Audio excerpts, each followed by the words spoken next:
Building on from episode 1, welcome to episode 2, pricing and margin. Today we're going to talk about holding your margin when costs won't stand still. I'm Angus Brewer, a consulting partner here at Oldfield, and I'm joined by Harry Cook, who's on sales here. And looking forward to discussing some of the strategies around what we can do with pricing and how we can make sure we can maintain our margins while costs are changing. So I feel like a good place to start, Angus, would be from your sort of consulting background. What do you say to clients who just look at costs and say, well, things are going to settle down soon? Yeah, well, it's a challenge because what we don't want to do is just be taken by surprise and let things roll. Doing nothing is never the best strategy.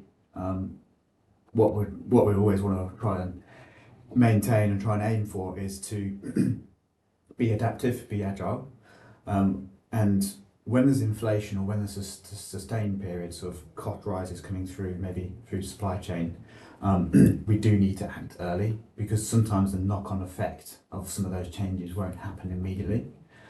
So we'd always encourage businesses to look at pricing, review pricing early, and not leave it 6 months, 12 months and hope it's going to come good. Because if prices are rising and there's going to be a period of inflation, we've got to do something sooner rather than later, otherwise we're going to have issues.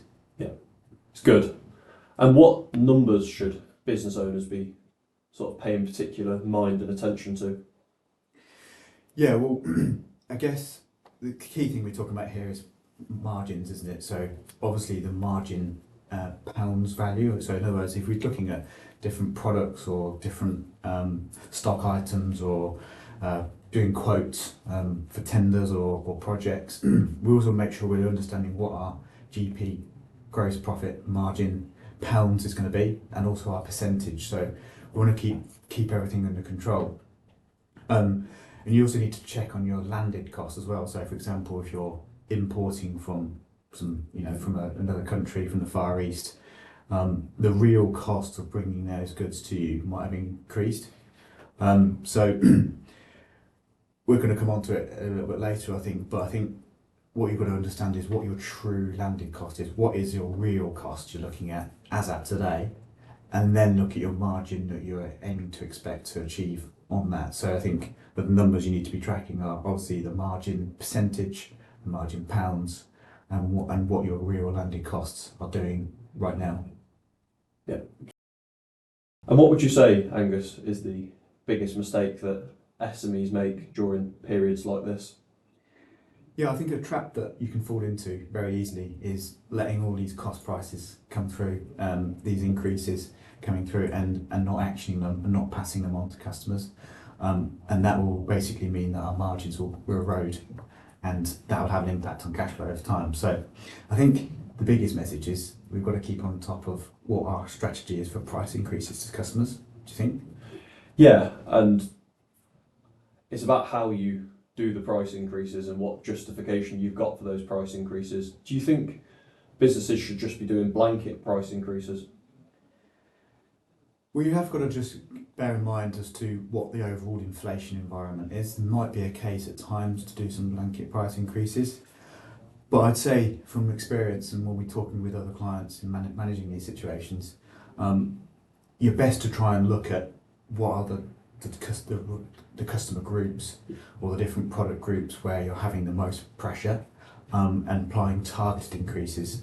And I think also little and often is better than a big, noisy price increase, if it makes sense. But yeah, I don't know what you think. Yeah, I think transparency and communication are the two big things. There's nothing worse than having a last minute large price increase just dumped on you with no real justification as to why. So I think as long as you're transparent and customers actually know what they're getting, and making sure that yes, there is a good tangible reason for the price increase and it's not just a case of you being greedy as a business in that sense.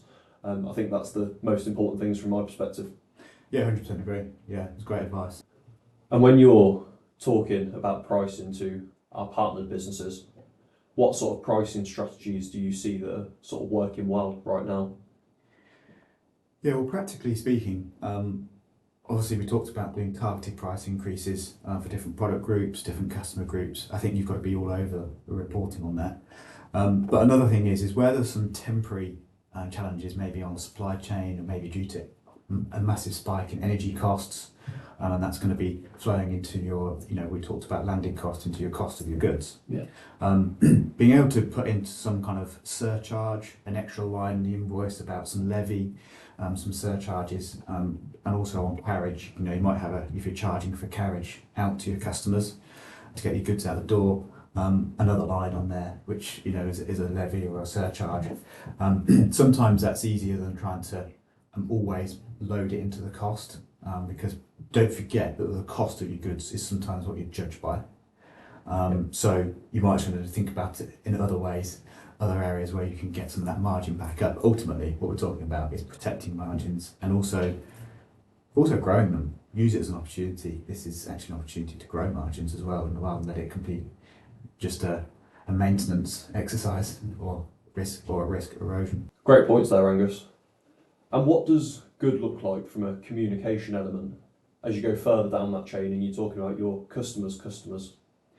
Yeah, that's actually a really good point, isn't it? Because as a business owner, I'm trying to protect my margins, but I have to remember that the customers that I'm supplying to are likely to need to protect their margins too.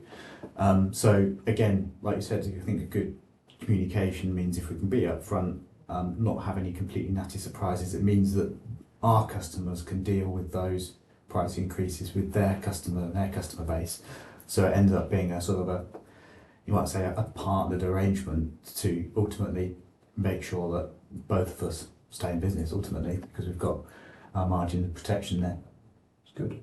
So Angus, we've talked around some of our more buy and sell and manufacturing business models there, but how do project-based businesses protect themselves on fixed price work?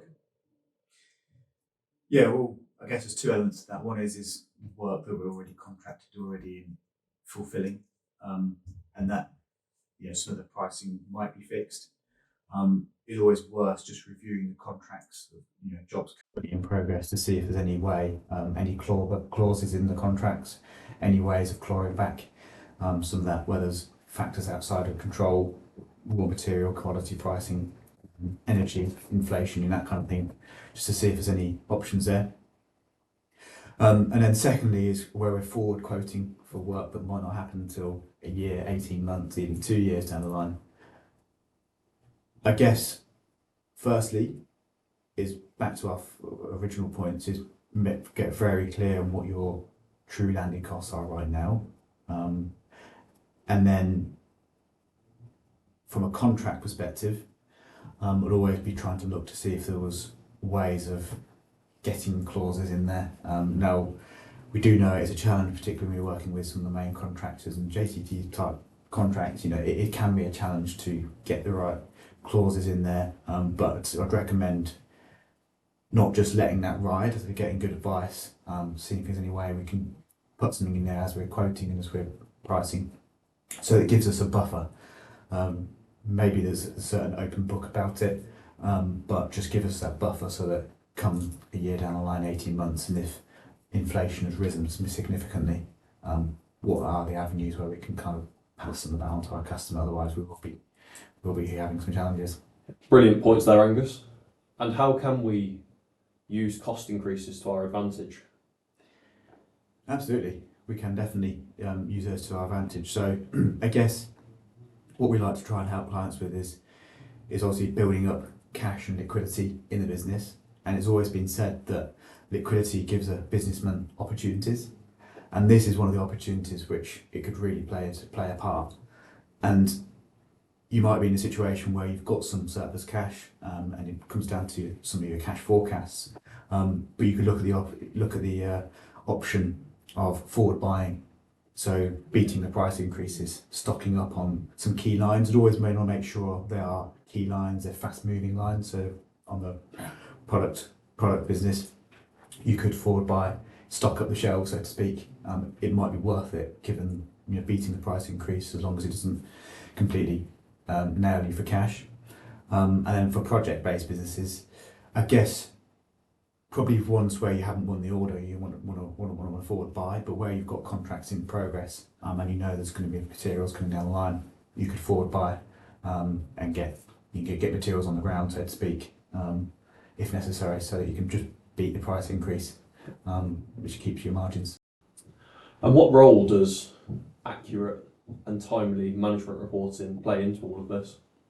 It's an absolute imperative, and something that we're pretty strong here at Oldfield, aren't we? It's a key pillar for managing a business and to grow a business is having good quality management information that we can act on, and the key thing is timeliness as well. So we don't want to wait 3 or 4 weeks or even longer after the month end to understand what's happened, particularly when an environment's changing in a fast way. We need them speedily, so we can make decisions and take actions.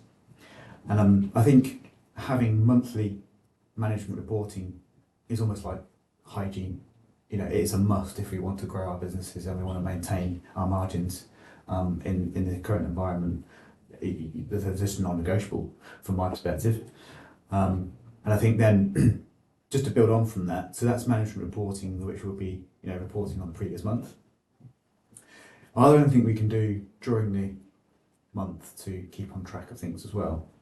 So I think just a couple of thoughts on that is having good GP reporting during the month. So use your system, whether it's a stock control system or an accounting system, just to see if you can keep tabs on what GP you're doing. So you might say all the orders going out the door, what GP have we made on them based on our true landed cost, and keeping a handle on that as we go through, and also what a forecast GP might be based on what we know is going to happen during the month. So just keeping a really good reporting.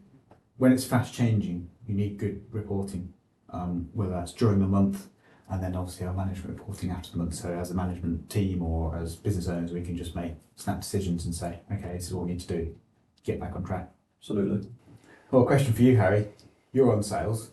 How do we stop sales teams kind of just giving it all away and discounting too heavily, because it feels like we need to keep the orders coming? It's a great question, and I suppose when you're looking at sales, it's not just all about revenue for the sake of revenue. Ultimately, what you're trying to do is you're trying to generate a margin, and you've got to account for things like existing client relationships, and make sure you're being as fair as you possibly can. You've got to account for your cost base in your system, and you've got to account for things like stock as well. I think that the key thing is just making sure that you're setting out with your sales team from day one. Yes, it's great to have a bit of room to manoeuvre and a bit of negotiation where needed, but I think the really important thing is just making sure that you have that level of margin that you set as a bottom line, if you want to call it that, and you make sure that sales aren't negotiating deals below that bottom line, because ultimately a bad sale can cost the business a lot of money. Yeah, I think that's great points there.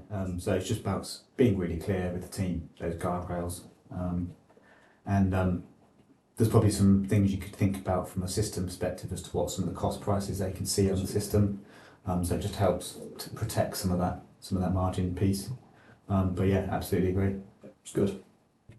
So we've covered some key points today. What's your key takeaways from this episode, Harry? Yeah, thank you, Angus. I think it's only right as a salesperson that I circle back over a really important point from a sales perspective, and that is not tracking against vanity metrics, but making sure that salespeople have a clear understanding of margin and where they should and shouldn't be negotiating to, because as we alluded to earlier on, a bad sale really can cost the business money. And from your perspective, Angus, what's your key takeaway from today's session? Yeah, I think it actually links in with what you're saying as well, but actually then having a proper reporting around that. So understanding what our true landed costs are currently are, so new replenishment costs, maybe, for example, having some reporting around that. Some reporting around orders and deals being secured and done and delivered this week, today. What's our margin really actually at? So that's the reporting again. And obviously then playing into what we also mentioned earlier about management reporting, having good quality, timely management reporting soon after the month. That's your ultimate score card as to whether this is working or not. And you have to remember as well that we're trying to use those management reports to keep the score against the plan. So we'd like to work with clients and like to work with business owners to set a good plan. And this is really using those reporting to drive against that plan and make sure we're on track, because yes, it's changing. Yes, the environment's rapidly changing and things are happening. Yeah. But there is a way that we can run our business to gain the best out of it and make sure that we protect our margins and keep growing. It's good. Thank you, Angus. That wraps up episode 2, pricing and margin. We look forward to you joining us in episode 3, forecasting and cash flow. We'll see you very soon.